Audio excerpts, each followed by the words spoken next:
Chapter 2. Then 14 years after, I went up again to Jerusalem with Barnabas, and took Titus with me also.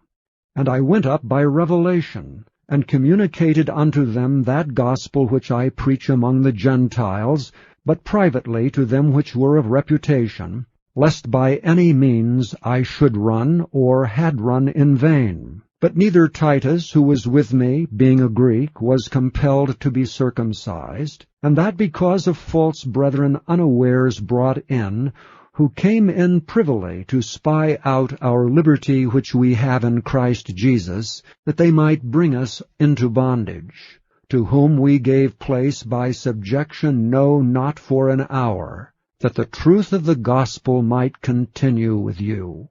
But of these who seemed to be somewhat, whatsoever they were, it maketh no matter to me, God accepteth no man's person. For they who seemed to be somewhat, in conference added nothing to me.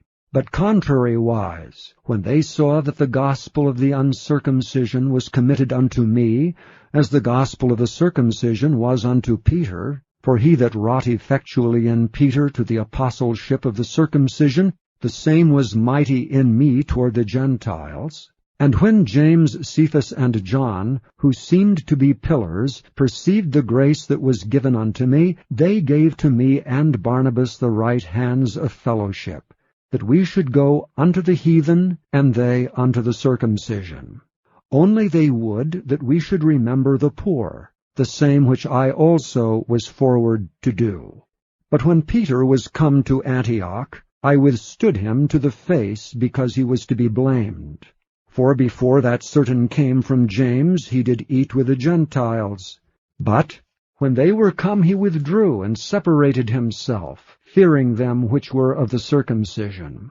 And the other Jews dissembled likewise with him, insomuch that Barnabas also was carried away with their dissimulation.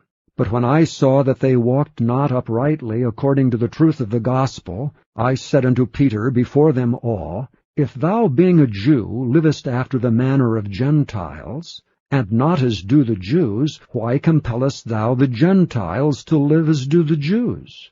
We who are Jews by nature, and not sinners of the Gentiles, knowing that a man is not justified by the works of the law, but by the faith of Jesus Christ, even as we have believed in Jesus Christ, that we might be justified by the faith of Christ, and not by the works of the law. For by the works of the law shall no flesh be justified. But if while we seek to be justified by Christ, we ourselves also are found sinners, is therefore Christ the minister of sin? God forbid. For if I build again the things which I destroyed, I make myself a transgressor. For I through the law am dead to the law, that I might live unto God.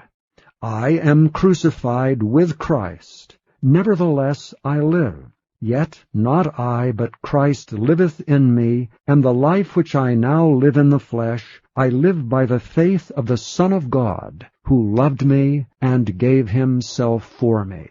I do not frustrate the grace of God, for if righteousness come by the law, then Christ is dead in vain.